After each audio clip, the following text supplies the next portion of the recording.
ప్రభుత్వ ప్రాథమిక పాఠశాల సాధన committee city secretary Kolluru Dinesh. అయితే ఇప్పుడు క్యూర్ బిల్లులో ఇంద్రమ్మ ఇల్లు 3 కార్పొరేషన్లు కడుతున్నారు కదా, ఆ ఇంద్రమ్మ ఇల్లు కట్టే ప్లేస్ లో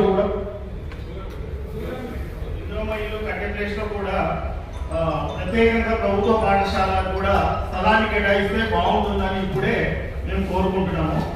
అదేవిధంగా గతంలో కూడా కట్టినటువంటి ప్రభుత్వం ఏవైతే డెవలప్మెంట్స్ కట్టిందో అక్కడ సమస్య ఎదుర్కొంటున్నారు కాబట్టి ఆ సమస్య ఇప్పుడు ఉండకూడదని మేము కోరుకుంటున్నాం.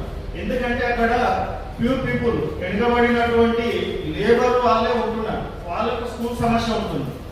ప్రైవేట్ స్కూల్లో చదివించలేని పరిస్థితుల్లో వాళ్ళు ఎదుర్కొంటున్నారు కాబట్టి ఇప్పుడు ఇంద్రమ్మ ఇల్లు ఏవైతే కడుతున్నారో ప్రతి ఇంద్రమ్మ ఇల్లు కట్టే ప్లేస్ లో కంపల్సరీ ప్రభుత్వ స్కూల్ ఉండాలి, ఆట స్థలం ఉండాలి. అదేవిధంగా అక్కడ సరిపడా స్ట్రెంత్ తగ్గట్టు ఉపాధ్యాయులను కూడా కేటాయించాలి. ఇంకోటి ఏంటంటే స్పోర్ట్స్ కూడా పిల్లలకి ఆడించే విధంగా ప్రత్యేక బిల్లులో లేవు. ఇవన్నీ కూడా మేము దానికి కావాలని మేము కాబట్టి మేము డిమాండ్ చేస్తాము. ప్రభుత్వానికి కూడా మేము ఈ విషయాన్ని మేము ముందు స్థాయిగా తీసుకెళ్ళడానికి కూడా మా వంతు ప్రయత్నం చేస్తాము.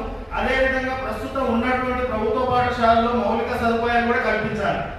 ఎలాంటి వాళ్ళకి ఇప్పటికీ డ్రెస్సులు కూడా లేవు, ఆ విషయాన్ని ఇక్కడ వెలిగించలేదు. మేము క్యూర్పిల్లో చదివాము, చూసాము, అందులో లేదు. మరి అంటే పిల్లలు అంటే పేద పిల్లలు చదివే విద్యార్థులకు ఎలాంటి ప్రభుత్వ స్కూల్లో మౌలిక సదుపాయాల విషయాలపైన ప్రభుత్వం ఎందుకు దృష్టి పెట్టట్లేదు మాకు తెలియట్లేదు.